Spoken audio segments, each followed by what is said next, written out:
Chapter 60. Sa isip-isip ni Damian na nakagiginhawa na naabsorb ito sa tamang oras. Ang Spirit Heart. Balak niya sana itong tunawin at dahan-daang ubusin. Pero kung naantala pa siya kahit kaunti, maaari sanang naging mapanganib ito. Dahil naayos na ang problema niya sa mana. Naglalakad na si Damian papalapit kay Sanes, at nabahala naman dito si Sanes, at biglang nalang sinuntok ito ni Damian. At sa isip-isip nito na panahon na para harapin ang taksil. Sa lugar naman nila Agnes, makikita dito na nakaluhod si Agnes. At napakagat ito ng kanyang ngipin, at sa isip-isip nito na hindi ka panipaniwala. Isipin niya na lang na ang lakas sa pakikipaglaban ng corpse puppeteer ay higit pa sa kayang isipin sa banal na simbahan. Lalo na, ang flesh golem na yon na may hugis tao. Isang sandali ang nakalipas. Bago pa sila mabugbog ng husto, ito muna ang nangyari. Pasugad na si Marg-Arta at si Agnes, at sinasabi nito na corpse puppeteer. Sa ngalan ng Diyos, lilinisin niya siya. Naharangan ng humanoid flesh golem ang atake nilang dalawa, at sinasabi ni Agnes na hindi gumagana ang divine power. At gumanti ng pag-atake ang humanoid flesh golem kila Agnes at Marg-Arta at sinipa niya ang mga ito. Napaluhod naman ang mga ito at makikita dito na naiinis si Agnes. Nagtataka naman si Marg-Arta at sinasabi nito na imposible ito. At mabilis naman paatake sa kanya ang humanoid flesh golem. Napapasigaw naman dito si Agnes at sinasabi nito na senior. Hinarangan naman ito ni Marg-Arta at sinasabi nito na takbo, Agnes. Humingi siya ng tulong. Nakangiting sinasabi ng corpse puppeteer na sinusubukan niyang tumakas. Akala niya naman hahayaan niyang mangyari yun. Nagtataka at sa isip-isip ni Agnes na kailan sila pinalibutan ng mga halimaw na ito. Sinasabi ng corpse puppeteer na huwag siyang mag-alala, hindi niya siya papatayin. Habang mas mataas ang halaga ng sample, mas binibigyan niya ng halaga ang pagtahi rito habang buhay pa ito. Nanlaki ang mga mata ni Agnes at sa isip-isip nito na mapanganib ito. At higit sa lahat, hindi talaga gumagana sa kanya ang banal na kapangyarihan. Napapangiti ang corpse puppeteer at sa isip-isip nito na talagang pinawawalan nito ng bisa ang banal na kapangyarihan. Kabaliwan nito. Gaya ng inaasahan sa artifact na kanyang nilikha. Sinasabi ng corpse puppeteer na kung gayon, dadalhin niya na ba sila sa silid pananahi? Napakuyong ng kamao si Agnes at sa isip-isip nito na ganito ba ito magtatapos, habang nasa harap niya mismo ang kanyang kaaway. Napapamura at sinasabi nito na lintik. Sa mismong pagkakataong nahanap niya na ang pumatay sa kapatid niya. Sinasabi ng corpse puppeteer na kaaway? Mukhang mayroon silang naging koneksyon. Pero saan ba mismo? Kasi naman, ang dami niya nang napatay. Sumisigaw at sinasabi ni Agnes na Palmer Village, ang lugar na winasak ninyo para lang sa kasiyahan. Sinasabi ng corpse puppeteer na Palmer Village. Yung nayo na lubusan niyang nilipol.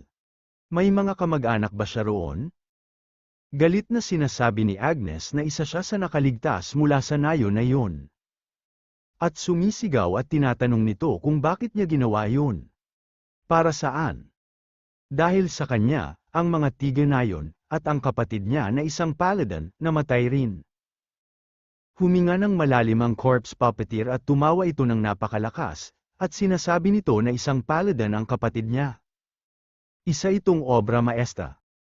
Tama, Palmer Village. Talagang may paladin doon na matinding lumaban.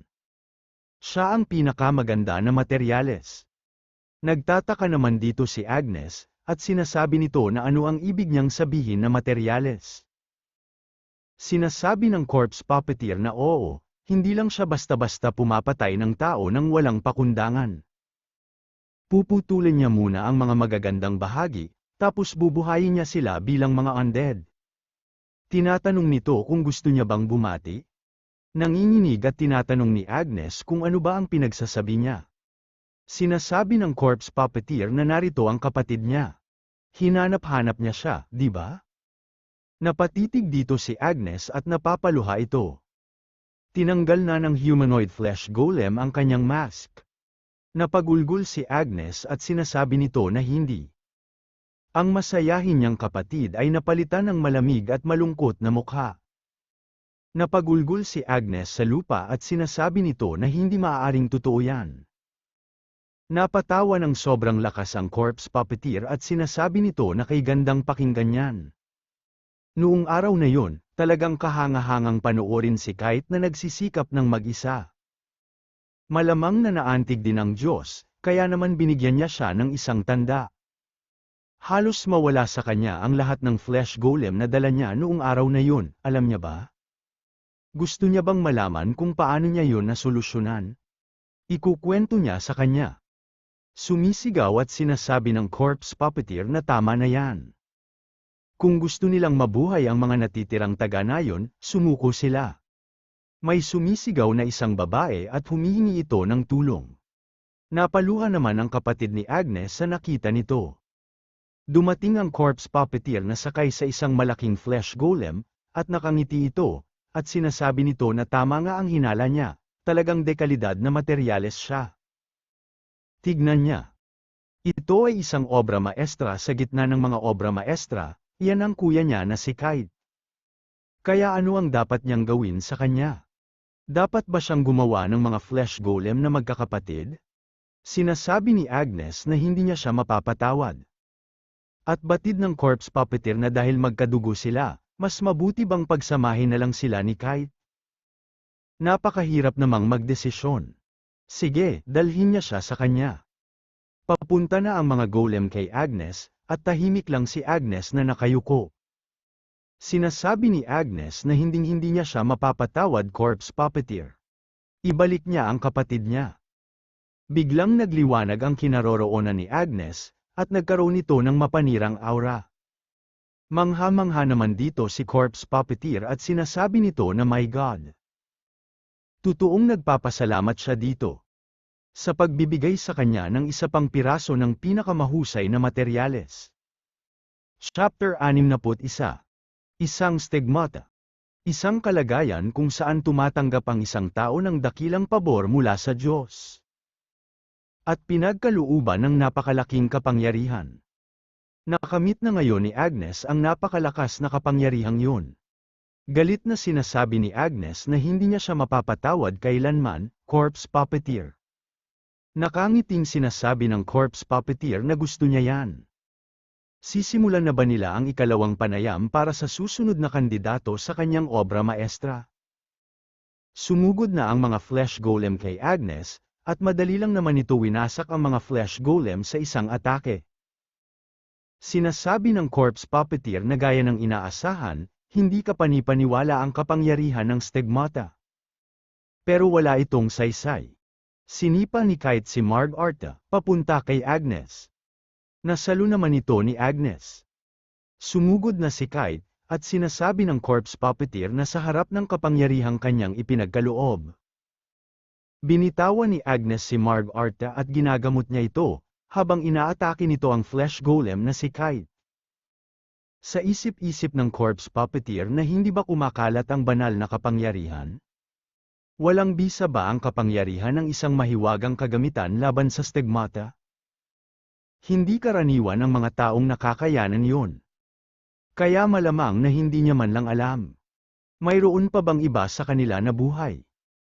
Napalingon si Kite at ang corpse puppeteer sa kanilang likod, at may biglang sumabog sa isang pader ng kuweba. Napatingin naman sila Agnes at Marg Arta sa sumabog. Tinatanong ng corpse puppeteer na kung ano ang nangyari. May dumating at tinatanong nito kung ano ito. Ito pala si Damian at hawak nito ang walang malay na si Sanes, at sinasabi nito na nandito pala silang lahat. Sinasabi ni Agnes na Sir Damian. At tinatanong nito kung bakit, ano ang nangyari kay Sanes. Sinasabi ni Damian na nagtraidor siya sa Dazzling Pain, kaya hinarap niya siya. At napatingin naman ito kay Agnes at nagtataka ito, at sa isip-isip nito na si Agnes. Na-unlock ba niya ang stigmata? Sinasabi ni Dionyso na totoo yan. Nagulat naman si Gamal sa anyo ni Agnes. Sinasabi ni Damian na Sir Gamal, nais niyo bang tumakas muna kasama si Agnes? Kaya niyang harapin ang corpse puppeteer. Sinasabi ni Gamal na hindi nila basta-basta magagawa yan. Tinatanong ni Damian kung ano pa kaya ang maaari ninyong gawin sa ngayon.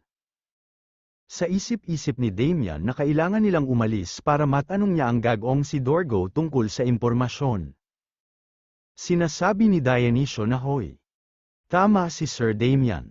Sumang-ayon na din si Gamal at sinasabi nito na sige. Pasensya na, pero iiwan niya na sa kanya ang lugar na ito. Nakangiting sinasabi ng corpse puppeteer na sino ang nagsabing pwede niyang kunin ang mga materyales niya. Tinawag nito si Kite, at sinasabi nito na release. Dalhin silang lahat dito. Nabahala naman ang lahat at nang laki ang mga mata nila. Sinasabi ni Gamal na hindi ito pwede.